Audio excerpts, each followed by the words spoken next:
I wouldn't call myself a veteran because Kafka is really complex. Our solution back then, which is probably not the best solution, was to put like a really, really big number for that window of time. In my second project, I think we tried to solve that by just don't looking at it. Like we saying like, this is probably not going to happen, putting some alerts on it if it does happen, and move along. Hello, everyone. I'm Polak, and welcome to Confluent Developer. In this episode, I'm joined by Mateo Rojas, who started using Kafka at 20 years old and immediately got tossed into the deep end, building real money systems on tech that was still finding its footing. We're talking 2016, early days of Kafka streams. So from early days Kafka stream chaos to modern workflow engines, encryption pitfalls, and the eternal question of, should Kafka be your source of truth? Mateo brings sharp insights and hard-earned lessons. Let's get to it.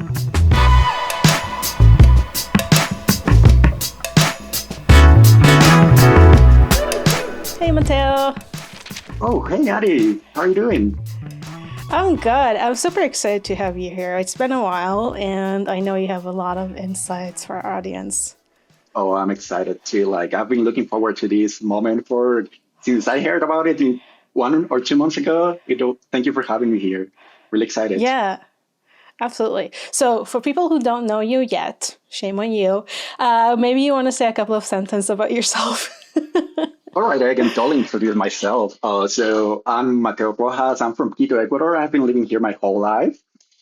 I'm 28 years old, and I started using Kafka when I was like 20, or I started my career when I was like 20.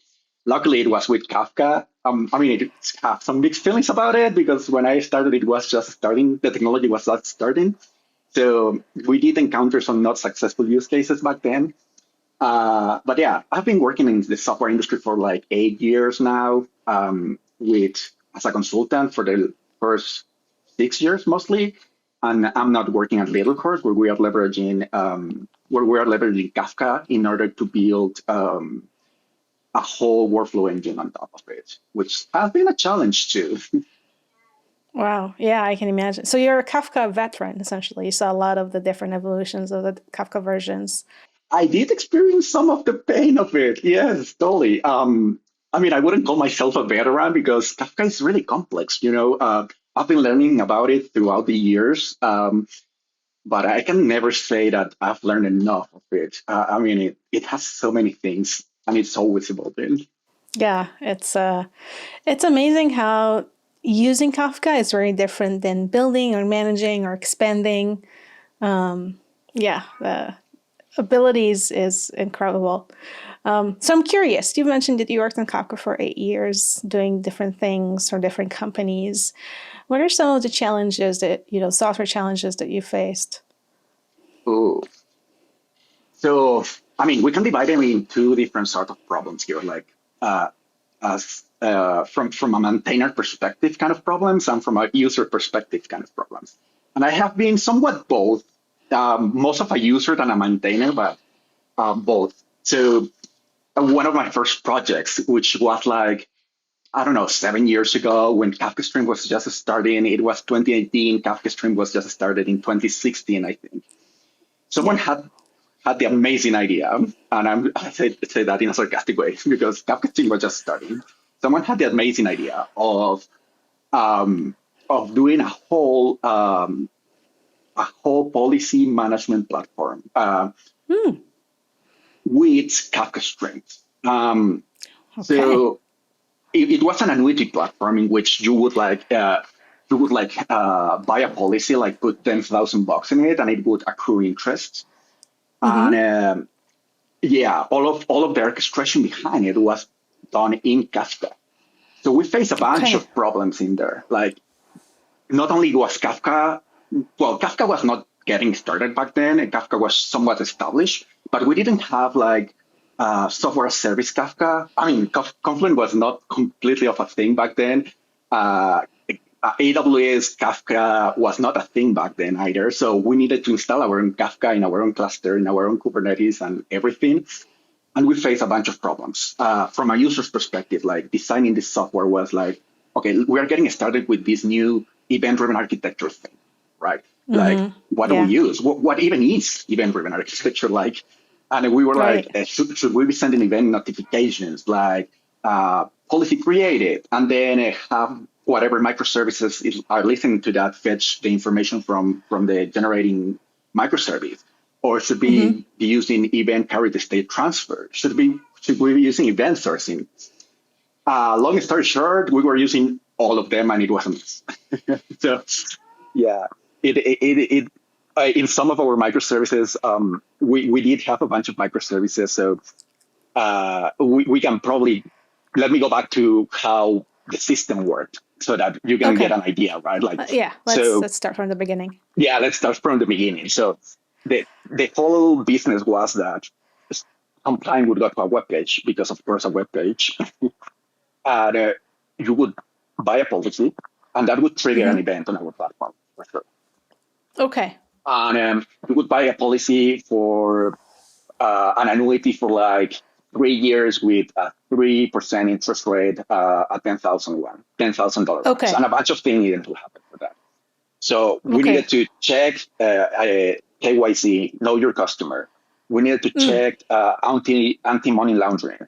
We needed for the bank to clear the funds or the money. So you had to coordinate with different banks to make sure that this transaction is valid, that it's not a money laundering transaction. Exactly. So we needed to coordinate with a bunch of third parties in order to activate, let's call it activate, this policy that was created. Okay. And we also had the wonderful idea back then to use joins in Kafka strings. And it was somewhat of a challenge because, as I was saying, like Kafka string was just getting started. And the whole idea was that we would have a topic for instance, the anti-money laundering, because anti-money laundering system would just call us on a webhook at some point whenever they are done doing their anti-money laundering stuff. And the know your customer system would call us back also whenever they are done verifying the customer identity. And so these are these are different microservices that operate separately on events that triggers them, and once they're done, they're writing back into a Kafka topic so other systems can pull out of them, right? Exactly, absolutely, yeah. And the whole thing is like, we need to wait for the 3 of them to create or to actually activate a policy. Oh, so to get the final approval of policy activation, we need to get 3 events from 3 different topics. Exactly. And so at that point, when all of them completed successfully, only at that point would the policy start to accrue interest, which was somewhat of like the interesting part right here, right? So we decided to use Kafka streams for that. But the problem with Kafka streams, as we encountered back then, like 7 years ago, was that it was just getting started, and we decided to use joins there. So so trying to join 3 different streams. Trying to join 3 different streams together. Yes. Do you remember what was the key back then for the join? Oh my God, goodness! I think it was the policy ID. Policy ID. Okay, that makes sense. I might be wrong. I might be wrong here. It was so long ago. All good. And we discovered back then. I mean, right now it's not something new, but back then we discovered that you can only join within a specific period of time, a windowing period of time. Right. So if a message happens to come outside that window period of time, then the join wouldn't happen. Or even though you have received the 3 messages, but one of them came outside of that join window, of that windowing period of time, and the join wouldn't happen. So our solution back then, which is probably not the best solution, was to put like a really, really big number for that window of time. Okay. Yeah, a really, really big number. It's not a solution I would suggest nowadays. Yeah. Was that days, no, weeks? Do you remember? We're talking years. We're talking years here. Years. So your window was years. Wow. Just in case. Okay. We were just making sure. Back then. And, definitely stress testing Kafka streams. Absolutely. The fun thing about that is also that back then we didn't have exactly one semantics either. So it was not a thing at all. And we are talking about a system that manages money here. So we cannot have like we cannot trigger two interest accrual processes just because there were two Oh, messages sent. So right. back then, Mistakes are only not one allowed. semantics was not a thing. So we had to create our own way of deduplicating messages. And for that, we also had the wonderful idea of using Kafka strings for that, K tables at that moment. So whenever a message would come, we would store it in a K table, uh, and then check first check if it's stored in the K table. If it is, then we will discard it because it means that we have already processed it. Uh, Okay. if it is not, then we would save it in the K table and then process it. Which means that if the message were to come again for whatever reason, like right, Kafka went down and sent us again, we were not able to commit the offset or whatever, it would mean that we wouldn't process the message again. So we kind of like use Kafka for deduplication, given that we didn't have exactly one semantics. That was really nice actually. So we had a bunch of K tables all over the place because we have like 20 microservices reading absolutely everything, absolutely all the messages, and all of them needed to deduplicate. Yeah, I wonder if you ever entered like a race condition with the Oh, writing to table and absolutely, validating against the table, because it very much depends where the table lives. But absolutely. reading axes and writing axes are different usually. So We absolutely hit race conditions, and not only with tables, right? Uh, but we hit race conditions all across the system because we were just starting to understand how these event-driven microservices work, how this orchestration works. And some microservices would depend on others, but right, given that we have like eventual consistency, uh, right. one event that got into one microservice might not have gotten already into the other microservice. And given they are dependent on each other, it was fun times. It was really fun times testing for that and Yeah, orchestrating all of that. yeah. The adventures of eventual consistency is always Oh, keep on giving all the gifts. absolutely. I mean, looking back then, if you were to ask me, like, would you do this system again with Kafka strings? I would say maybe, I would say maybe not necessarily the whole system. I would say like, Ah, I would say I would use, and this sounds like I'm kind of like doing a little first ad right here, but bear with me, I'm not. This is what I would use. I would use a workflow engine. If I had to this case in which I have to orchestrate all these different things, I would right. probably try to use a workflow engine in there and probably massage the data with the Kafka strings, like if there Interesting. needs to be some massaging, or just for analytics, for instance. So So no if join. I would try to avoid joins, to be honest. Try to avoid joins. Okay, no, Yeah, that makes no, sense. I that, mean, that that was a traumatic experience. trying to Actually, like trying to debug joins is hard. Like, being really serious here, like you didn't know if like a message is stored it's still in the window of time and it's stored in the K table. So trying to debug that at least 7 years ago, not sure if that has improved a lot these days, but trying to debug that in production was difficult. Was difficult. It got up to a point in which our system was so messy in terms of like how many messages we had and how many topics and how many microservices and how many hmm, joins and stuff that it got up to a point that we needed to do some automatic consistency tests in which we would run some kind of like script that would check like the data in this microservice and the data in this other microservice just to check that the eventual consistency was actually eventually consistent, yeah, which I think kind of like defeat the purpose at some point. Like it was very complex. Like we didn't know yeah. what we were doing back then. You can have built two-phase commit, but it wasn't exactly a two-phase commit Exactly. With extra steps, we did it with with extra extra steps and steps. way harder, way harder. Yeah. Interesting. I mean, it definitely, from what I hear, it's definitely gave you a lot of insights into how the system operates and how things works, especially event-driven patterns in architecture was Absolutely. relatively early days. They weren't like big books where you can take and read. It's pre Martin Klipman known book and pre other really really great books in the industry. So You kind of invented it yourself at the company, which is exciting. Now, a quick word from our sponsor. Confluent Developer, the podcast, is brought to you by Confluent Developer, the website, which has everything you need as a developer of data streaming systems. And it's completely free.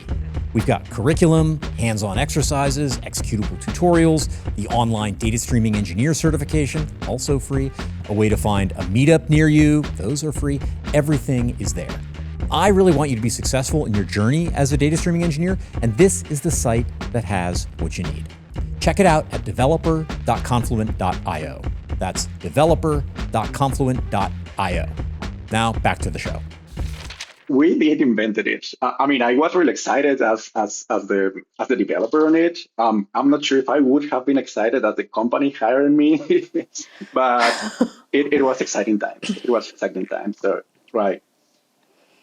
Cool. One thing, as you mentioned, is that we encountered a bunch of things, right? Like we also came into some problems about data encryption, right? Because we were using Kafka. This was a banking system basically, because it was moving money. Yeah. And how do you make it so that you encrypt data in Kafka? At least when it's not at rest, like if you encrypt data in the topic. Exactly, right? So we didn't solve that problem, but it was a huge challenge. We didn't get to solve that. It was somewhat of a huge challenge because topics and data in Kafka is immutable. So if you were to, for instance, encrypt the data and put it in the topic, and then, for sure, all your consumers would need to know how to decrypt it, and you would need to share your decryption key and whatever between all your consumers or producers. But aside from that, what happens if the key were to leak? What do you do with already existing data? Like, how do you encrypt that again? Like, do you read all the data from the topics and kind of like decrypt it, re-encrypt it with another key and produce it again? Assuming that Kafka is kind of like your source of truth and database, which is somewhat of what we were doing back then. Like, we were completely relying on Kafka to store our data. Like, it was our source of truth. If we were to go down, we would reveal the state based on Kafka. Interesting. So how did you solve the problem of security? The encryption we did not. part, or we did not. Okay, so it wasn't. The most thing we did at that point was make sure that our disks were doing. I think we were using AWS EC2 at that point because we had to install our brokers manually. Kafka as a service was not a thing back then. So the most we were doing, I think, was making sure that there was encryption at rest of the data. And but we never managed to solve that problem. And by the end, we had to give the whole project to the client, and not sure what happened with that. So I'm still intrigued. Interesting. Yeah, security is always a big problem, and encryption is always a big problem, especially when you have data that is immutable. It's like in one state, but then you move it, then are you allowed to decrypt it? Like, at what stage can you bring it back to the original state? Like, when would the actual customer need it? Or if you need to search some things where you actually need the decrypted data. Banking systems are hard. Banking systems are hard, yeah. I think that a way around it, right, would be like probably have a short retention period of the messages, right, in Kafka, so that you don't need to encrypt them, and you do use TLS in order to encrypt them in motion. On the network, right, and at rest. That would be somewhat of a way of solving it because the messages would not live long enough to be a security risk. Right. But that would assume that you're not using Kafka as your source of truth, that you are not going to be rebuilding your whole application state based on Kafka. So, right. Or a dedicated service that is highly secured and is responsible for decryption for only specific requirements and requests from authorized users and so on. So it gets complex. I can see how it gets complicated. It gets complex, yeah. I'm actually curious how Confluent has solved this for some customers, because I'm guessing that you do have banking customers over there. Yeah, we have a lot of our architecture is in articles, actually. I recommend reading Quora. I think Quora is a very interesting article if you want to dive into it. But, it's the whole story. But I can share from previous companies that I worked for, and I worked in the security area.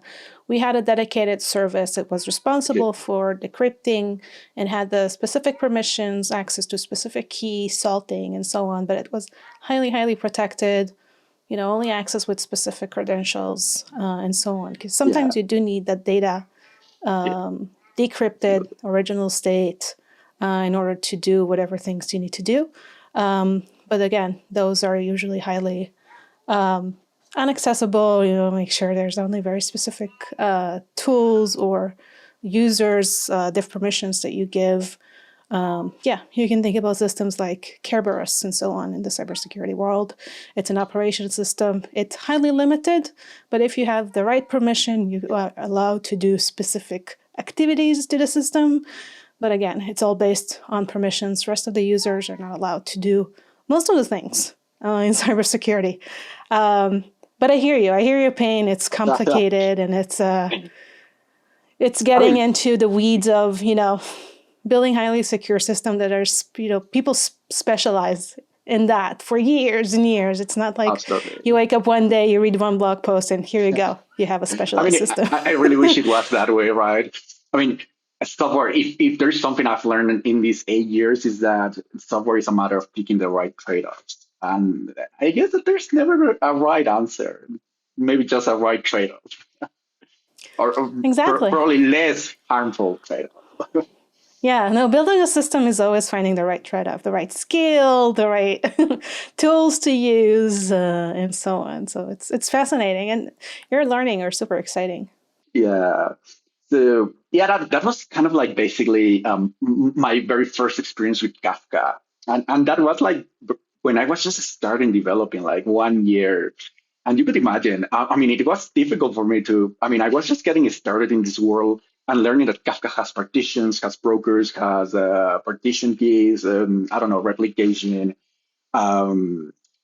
producers, consumer groups, different kind of protocols. I think that transactions were not a thing back then, but yeah, it was overwhelming, but I really loved it. And one thing that, it did raise a lot of questions that I have not necessarily been able to solve yet. Like, you and I were talking before we started the podcast, like, should we use Kafka as a source of truth for our database, or a database? Like, should our system completely rely on it to build its state?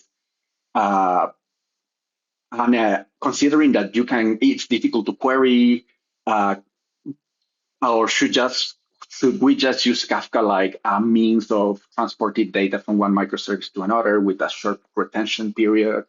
Like, I'm also curious, kind of like, to hear like what kind of like Confluent customers have been doing through that, because querying Kafka is difficult, right? Like, and you could, if you were to use it, like, you could argue that you have a bunch of different microservices, right? You could argue that you have a bunch of different microservices and that you send your data to Kafka, and your microservices are able to replay the messages and reconstruct all the data from Kafka. But how different is that from having like a monolithic database where you like have a single database with tons of tables and all your microservices talk to those different tables? So those are questions that kind of like are always in my mind when I'm trying to design these event-driven architectures nowadays. Yeah, and I'm sure you're not the only one facing those questions. And this is a little bit of a philosophical question. I won't speak to Confluent customers because we have multi-thousands of customers, and each one of them is unique in their needs and their architecture and the problem that they're solving for their own businesses. But what I can say, and from my thoughts and from my usage of and knowledge of Kafka, it very much depends on the scale. If you're saving multi-years data, I'm not sure if it's going to be easy for you to search in Kafka, if you think about it, because you do a full scan. Yeah. You're not getting the indexes that a solid database would give you. So how do you expect to search it? Kafka was meant for transactional data. Right now, in the last couple of hours, in the last couple of days, you can pull all the data from the last couple of years. But in terms of indexing, you won't be able to pinpoint a specific key without searching through the whole thing. Absolutely. So if you have small data, relatively, perhaps could be a good hack. But if you have large terabytes of data, this is where Kafka might be the best solution. And you want to start thinking in terms of object storage and table formats and maybe an analytics engine on top of those, hopefully well-indexed data lake or data lakehouse that you're keeping, because otherwise you're just going to kill compute. One of the greatest challenges in the analytics space, and we're kind of like moving to a different topic, but that's small data files, which means a lot of calling to creating a lot of I/O calls because your data is parsed or split across multiple small files, and you want to avoid that by having one big file that holds the right indexes. When you go to Kafka, data is being saved on disk unless you're doing a third tier or you're saving it to other storage if you wish to. But again, you'll have to scan through the whole thing, which will be expensive because you have to bring it to all of that information to memory and then filter it out through memory. So and I'm not sure if that's the best way to go about it. You know what? There is one other drawback of that. I'm thinking about it now, which, coming back to my first project, we did not implement at all, is a schema. So you can have if you have like a really long living topic with tons of data from like a year or 2 years ago, at some point you would need to literally change the schema because software evolves. And if you want if you want other microservices to rebuild from those 2 years of messages, it means that you're never going to be able to kind of like evolve that schema in an easy way or in a breaking way, right? Because consumers will need to be able to consume messages from 2 years ago. So you will probably kind of like be able to remove fields. I don't know. And if you are lucky enough, you will be using a schema registry to be able to make sure that you did not screw up along the way.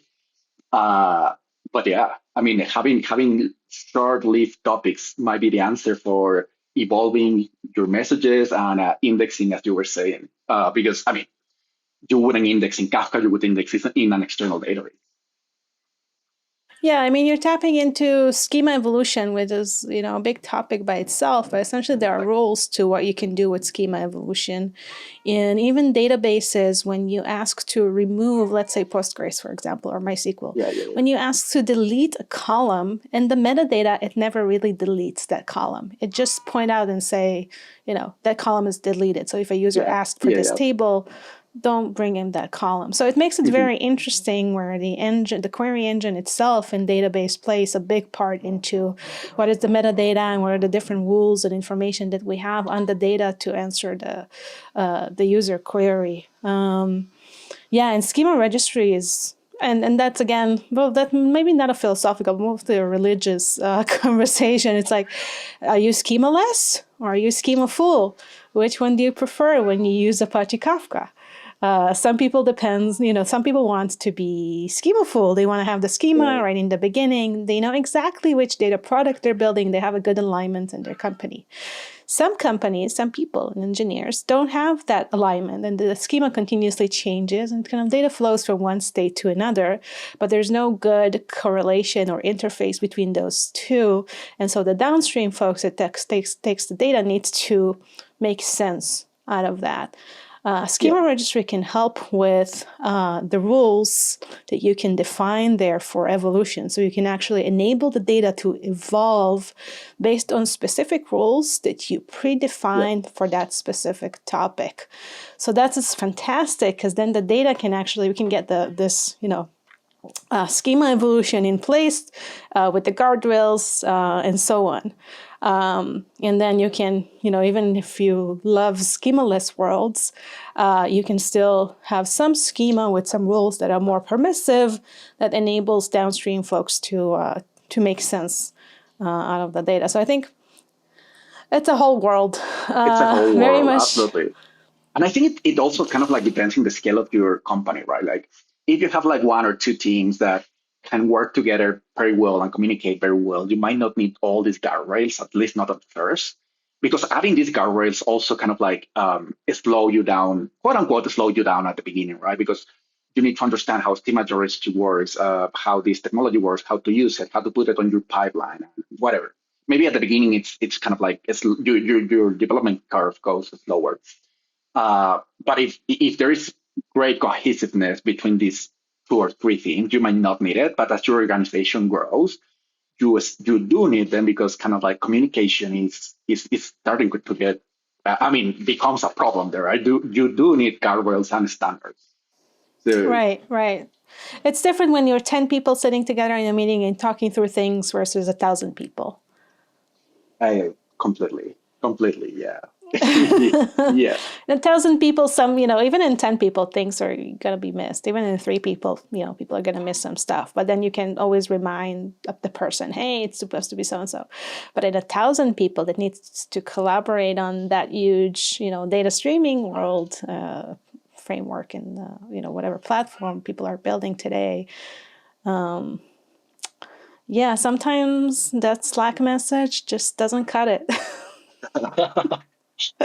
Yeah, I completely agree. And you know what? Not to change the topic too much, but to go back a little bit today, I just remember something. To go back a little bit to our conversation about having long living topics and Kafka as a source of truth. I just realized that we as little cores, we do use Kafka as a source of truth. And we have been experiencing some interesting problems when it takes to restore the data. So our whole engine is built on top of Kafka. So Kafka is our source of truth. Whenever we get like a run workflow command, right? Whenever we get like a run workflow, we issue an event, run workflow command event that's later processed. And from that event, we basically store. And we store in RocksDB with a changelog topic, so that we are able to basically rebuild the data. And the thing is that at some moments, not sure if you know this part, because Kafka Stream it's very difficult. I don't even know all of it at all.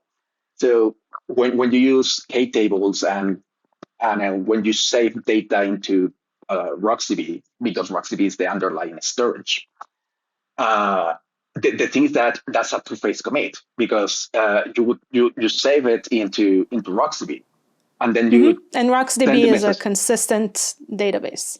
Exactly. Highly consistent. Yes. Exactly. And then you send it into a changelog topic so that you can rebuild it later. You can rebuild the state later if a server were to go down, right? And then you commit that Kafka transaction. And the problem is that if in any of those 3 steps, like saving to RocksDB, producing to changelog topic, and commit transaction, if some of those fails, what Kafka Stream decides to do is completely wipe out your data in RocksDB. So it means that it needs to rebuild the whole state. And that's something that my team has been fighting with. Like, how can we make it so that it doesn't decide to wipe all the data that we have in RocksDB? Because what if we have like a terabyte of data, and we have stumbled across a problem? Like, we have a terabyte of data, it decides to wipe out all the data, and then we're stuck there.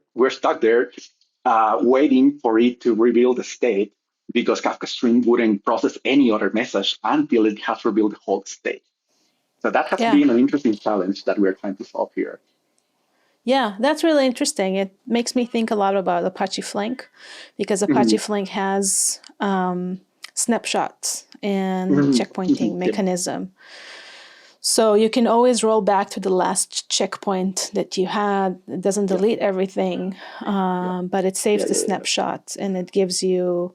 we need to look at the nuances, but I think it becomes very interesting to see how these 2 frameworks that kind of tackle... Well, Flink is a little bit more... there's more things you can do with Flink. It's more extensive. Exactly. It's more verbose in terms of capabilities, and as a data streaming solution, it does require you need more to manage it because it's separate from Kafka. Kafka, if you're already using Kafka, Kafka Streams is a library that you add. Yeah. So if you already have a managed Kafka, it's relatively straightforward. Versus if you have Flink, it's a completely different distributed system that you need to think where you're hosting it, how you're managing it, how you're scaling it, and so on. But the values that you get in similar situations is things like snapshots and checkpointing mechanism. Again, need to look in the nuances of what you're building, but definitely an interesting challenge. And I think it's also could be a great opportunity for Kafka streams to evolve. So this can be, I will say a feature. I'm not sure if it's a feature, it's probably bigger than a feature, but it can be kind of like a feature request for the open source community to say, hey, we're facing this thing. Is there something we can do about it before jumping ship into a new framework? No, you're right. I mean, there is a point. I'm not part of that team. I'm part of another team, but the team that works on that came to a point in which they are literally kind of like opening KIP skips in Kafka streams, Yes. so that I'm trying to implement them so that we solve this problem, because it's somewhat of a major problem for our platform right now. Yes, for people listening, just for people listening at home, KIPs, KIPs are essentially Jira ticket for the open source. So you can, if there's something you have a request, there's something you want to build, you can always go there, give as much details as possible. You open a ticket, and someone from the community, once they have the capacity, there's enough information, they'll pick it up and start working on it. So just FYI, yes, continue, please. No, awesome, great clarification there. And where was I? And people have come to me, like when I was at Current, people have come to me after I talk about Kafka streams and how we use it and all that stuff. Like, why are you not using Flink? And I always tell them the answer is complicated. But the thing is that one really nice thing about Kafka streams, as you were saying, is that it's embeddable. It's a library. And we can literally embed it in our servers, in our code, without having to deploy a whole separate thing. We have encountered a bunch of problems, as I was saying. For instance, some other problems that we have encountered with it that we are trying to solve, or kind of like rebalancing tasks, because Kafka Stream has got tasks that it assigns to an instance to process, right? Like depending on the partition numbers that you have in your topic. And if you have like 3 instances of that Kafka Stream processor, it might shuffle tasks around. And what if we want to scale our solution? Like we have from 3 instances to 4 instances. How do we do that in a way that Kafka Streams shuffles the least amount of tasks into that new instance so that it doesn't have to rebuild that whole state? So I think that we always come back to this rebuilding state thing, and how it might or might not be the best idea when in terms of indexing and stuff. Snapshotting might be a good thing. I mean, software is a whole world. There's always pros and cons for everything that we do. Yeah, so that's somewhat of like the interesting things we're solving at Ladle course right now that comes to my mind.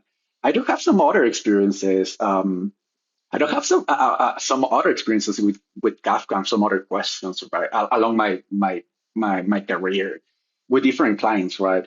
So, for instance, there's also, not to completely change the conversation, or maybe it's also part of this conversation, that in one instance, for one client, we would have like a microservice, right? And we would have like a microservice that ideally kind of like save into a database, kind of like get a request, save into a database, and that's it. And then you would want to add Kafka to it, like in order to be able to orchestrate stuff or to do analytics. And then the problem comes, like, how do you make sure that if you commit your transaction in the database, and if you send the message, how do you make sure to do that atomically? Because those are 2 separate systems, and we are talking two-phase commit at that point. So we have tried. I mean, in some of my projects, we tried to solve that. In my second project, I think we tried to solve that by just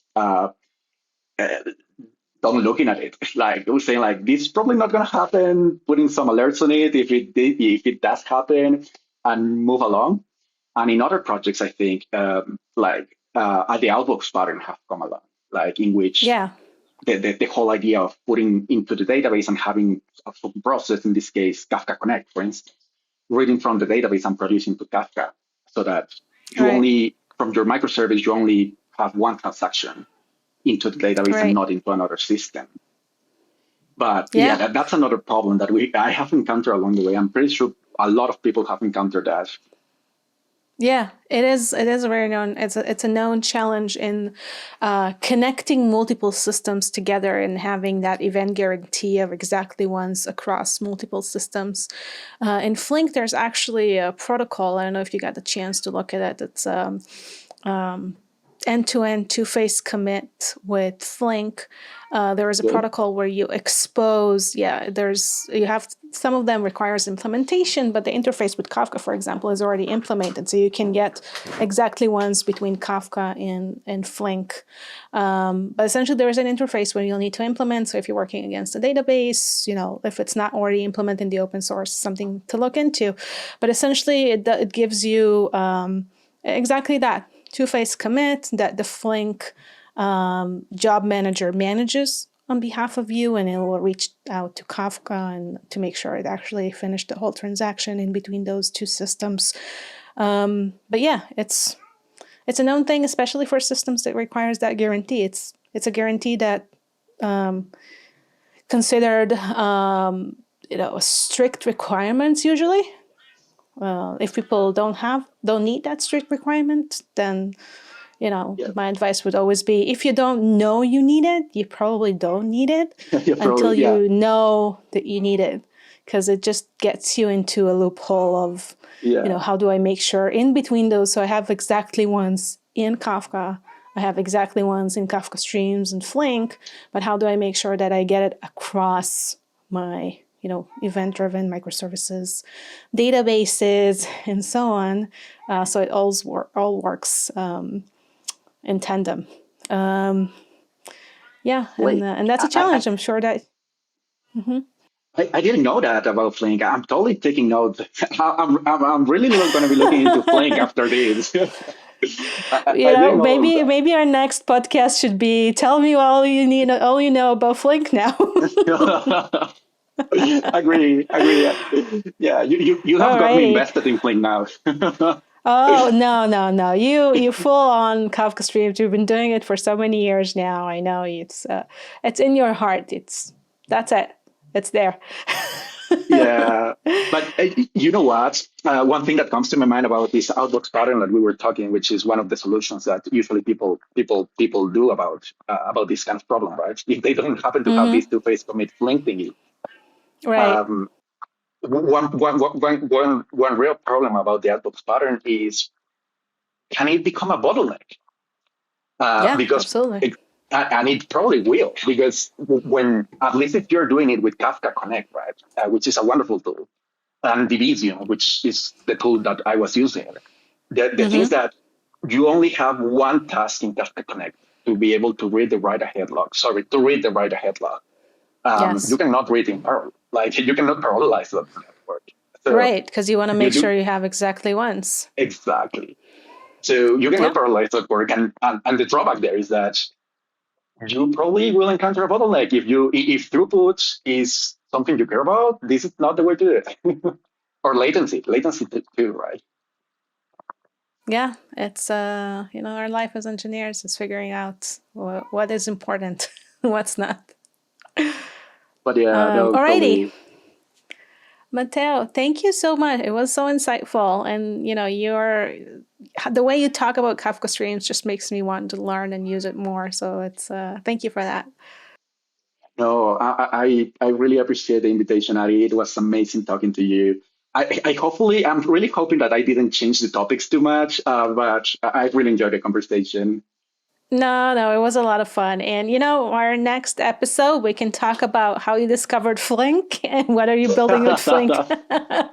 I'll totally get my hands on that. You can do it. Yeah. Alrighty. Take good care. Good to see you. Thank you very much, Ari. Have a great day. You too. Bye.